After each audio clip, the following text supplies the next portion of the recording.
Të shikojmë se pejgamberi sallallahu alaihi wasallam si u sill me armiqtë e tij. Ishte njëri nga armiqtë e tij, i cili ishte nga fisi Beni Hanif, u quante Thumamata ibn Uthal. Ishte zotri nga zotrit e Nejdit, ka Riyadin atona, dhe ishte që kishte shpall pejgamberit alayhis salam luftë. Pejgamberi alayhis salam e dërgoi një kalor që t'i thirrë në Islam, e ai e mbyti. E thej kontratën e pejgamberit alayhis salam. Dhe pa pritmas për një moment, sahabët, shokët e pejgamberit alayhis salam, duke dashur ai të niset që të shkon në umre në Mekë, për shkak se dhe mushrikët e Mekës bënin umre, ata e grabitën. E grabitën dhe e dërguan tek xhamia e pejgamberit alayhis salam. Tek medresa, tek drita e Islamit që për ati ka dalë dhe janë eduku dhe janë kalit sahabët. Dhe çka bën shokët e pejgamberit sallallahu alaihi wasallam? E lidhën për xhamin e pejgamberit sallallahu alaihi wasallam. Dhe tha pejgamberi alaihi salam, silluni mirë. Kur erdhi tek i Thumamja, i tha, ç'të solli këtu o Thumame? Nuk i tha, merreni, mbyteni, rretheni, tash e keni momentin, mbyteni se kjo është armik i Allahut, na ka bë padrejti të madhe kështu. I tha pejgamberi alayhis salam, silluni mirë, tha, jepni moral të mirë këtij personi, për shkak se ishte nga kryesor i fisëve Beni Hanif. Dhe i tha pejgamberi alayhis salam, çka të bën tash unë me ti? Tha i dërguari i Allahut, nëse më mbyt, e meritoj mbytjen, për shkak se i mbyti mbiturit, por dihet se un kam kabile të madhe, kam fis të madh, dhe ato do të hakmirën ti i dërguari i Allahut. E nëse ma fal, dije se kam ta ditë për nder, ku nuk të ta harroj, dhe bëmirësinë e njerëzve un asnjëherë nuk i harroj dhe ja u kthej ata me të mirë.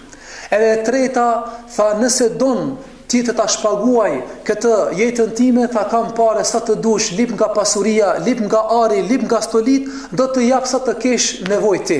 Pejgamberi alayhis salam shkoi, erdhi në ditën e ditë, përsëriti fjalët. Erdhi në tretën ditë, përsëriti këta fjalë, i tha, nëse don që ta fali, do të jem prej falënderuesve, nuk do të harroj. Nëse jam për të mbytur, dije se familja ime do të hakmirën për gjak derdhën time, e nëse ti don pasuri, atëherë kërko çka të duash, do ta kesh atë të cilën ti e don.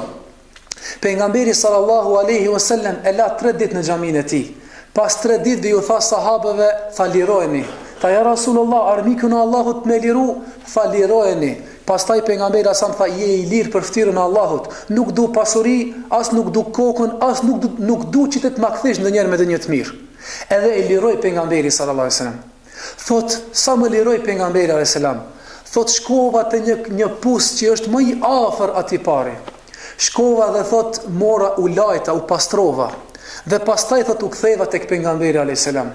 Dhe i thash, ja Rasulullah, vallahi nuk ka pas vend më të urrëtur se sa Medinja.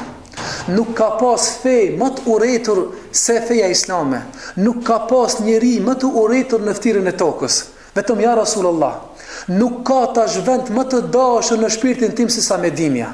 Nuk ka fe më të dashur se sa feja islame, dhe nuk ka njeri në fytyrën e tokës më i dashur tek unë se sa ti, ja Rasulullah. Më urdhëro ç'të bëj? Tha, ja Rasulullah, tha, nuk e pranova, tha, islamin kur isha i lidhur. Pa dashte që të jemi lirë, se do të mendojnë se e kum pranu islamin nga torturat, nga friga. Por pasi që u lirova dhe dashta ta tregoj sjellja jote dhe sjellja e muslimanëve, për shkak se kishte net në xhami, kishte dëgju Kur'an, kishte dëgju se musliman si falen, kishte dëgju nga sjellja e muslimanëve të cilët me buzëqeshje e presin njëri tjetrin, kjo i kishte lënë, domethënë në zemrën e tij tragje të mëdha. E pranoi islamin dhe tha, ja Rasulullah, çka ta bëj? Tha pejgamberi alayhis salam, je nis për ta bë umrën, ta shko bane umrën e tauhidit, je nis me bë umrën e shirkut. Pasi që shkon ta bën tash umrën në Mekë, takon me paritë e Mekës, ata e presin për shkak se ishte zotri dhe ishin tregti të madhe me këta të Beni Hanif, që ju dërgonin këtyre dridhna dhe gru. Tha, çka tha? Tha, unë kum dëgju se ju jeni armik të mëdhej të Muhamedit alayhis salam. Unë jam bo musliman, dhe nëse ju nuk sjellni but me pejgamberin alayhis salam mirë, dhe nëse ju e ndalonin që të bën tavaf, unë do t'ja undoloj karavanat që vinë me ushqim tek ju. Ata i kapi një uri e madhe dhe e dërguan një letër pejgamberit alayhis salam, i tha ka ardhur ki personi ki shok jot, na ka ndalë të gjithë ushqimet. Ja Rasulullah, foli që t'na liron. Atëherë ja shkruajti një letër Thumamës, i tha liroj tha karavanat për shkak se ka në mesin e tyre fëmijë dhe gra. E liroi pejgamberi alayhis salam armikun dhe armiqtë e tij, të cilët vazhdimisht bënin kurthe se si ta mbitin pejgamberin sallallahu alaihi wasallam. Kështu ata prej sjelljes së madhe, prej butësisë së madhe të pejgamberit alayhis salam e pranoi Islamin edhe ki mushriku i cili vazhdimisht donte dhe luftonte pejgamberin sallallahu alaihi wasallam. Nuk është vetëm ky rasti tjetër me një jehud. Thot një ditë prej ditëve pejgamberi sallallahu alaihi wasallam ishte ulur me Aliin radhiyallahu anhu. Dhe thot papritmas erdhi një musliman dhe i tha o i dërguari i Allahut, kesh tek një fis, dhe ai fisi e pranoi Islamin. Dhe tha ju premtova atyre se nëse hin në Islam nuk do t'i kap varfëria, do të kenë dy premtime, dunjajën dhe ahiretin dhe xhenetin. Ja Rasulullah i ka kapën një varfëri, i ka kap një skamje, sikur të më kishe dhënë disa të holla nga pasuria që t'ja u dërgojmë për t'ja u zbut zemrën, mos po dalin ata nga feja. Pejgamberi alayhis salam me pyeti Aliin radhiyallahu anhu, a ka mbet diçka nga pasuria e muslimanëve? Tha ja Rasulullah, momentalisht nuk kemi asnjë sent në depon e muslimanëve. Në moment ishte njëri nga dietarët e jehudëve. Ishte jehudi i cili kishte lexuar në Teuratin se do të vjen një pejgamber me disa cilësi. Thot me ardhen e Muhamedit alayhis salam, thot në fytyrën e tij i pa shumë shenja të profetizmit. Por po se dy dosha të vërtetona. Thot njëra nga ta ishte se butësia e tij e te i kalon ignorancën. Dhe sa më është e dyta, sa më tepër që ti mundohesh të sillesh vrasht, vetëm se i shtohet atij butësia. E tha dosha t'ja këshiri këta dy cilësi. Thot kur i ndëgjova se duke kërku ata, do më thonë borç, se dojnë me gjithë parë që ti ndihmojnë, ishte rasti që une ndërhyra dhe thash i ki 20 kallit të arit, do më thonë borç.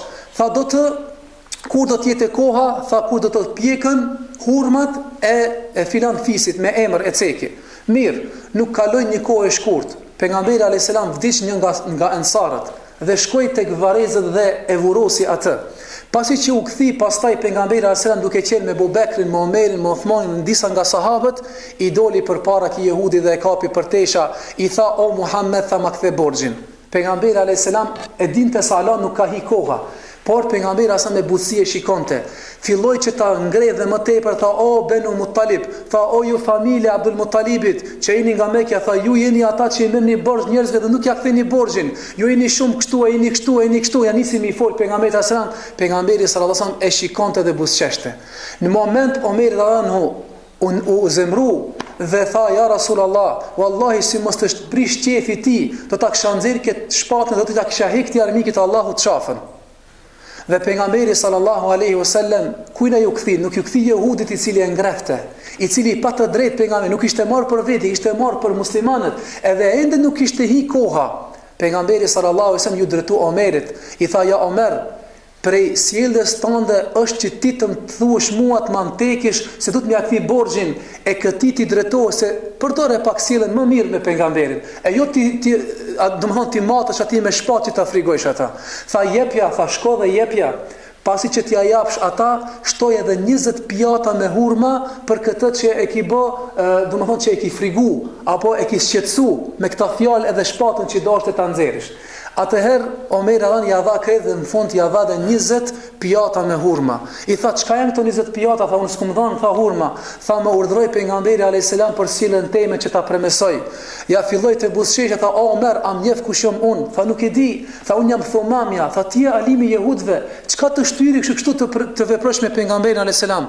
Tha i kum lexu, tha në Teurat kum dorë të vërteton edhe këta dy cilësi, edhe i pash edhe këta dy cilësi. Sa më tepër që u mundosh atë që i vrash me pejgamberin alayhis ati ju shtoj të butësia dhe ai qeshte dhe kjo e vërtetoi pejgamberllëkun e tij se më të vërtet ishte pejgamber. Më thonë, kjo ishte ajo të cilët, do më thonë, pejgamberi sallallahu alaihi wasallam me butësinë e tij i arriti që t'ja përfiton zemrat, dhe kjo është shembull për neve. Laqad kana fi rasulillahi uswatun hasana. Pejgamberi alayhis salam ishte shembull, ishte yrnek, ishte model se si u sillte me kafirat, si u sillte me mosbesimtar, si u sillte me mushrikët, si u sillte me jehudët, si u sillte me të gjithë muslimanët. Për atë një ditë prej ditëve erdhi një beduin, fshatar që ishin të maleve të larta. Ata nuk e kishtin sjellën shumë të vrashën e pejgamberit alayhis salam, dhe asnjëherë nuk pejgamberi asa nuk u hakmirte për veten e tij. Sa herë ishte tolerant deri në pikën e fundit, derisa sahabët u habitshin, por me të vërtetë pejgamberi alayhis salam ishte i forca 10 burra, por nuk e përdorte asnjëherë forcën e tij, e sidomos kur të vike puna për veten e tij.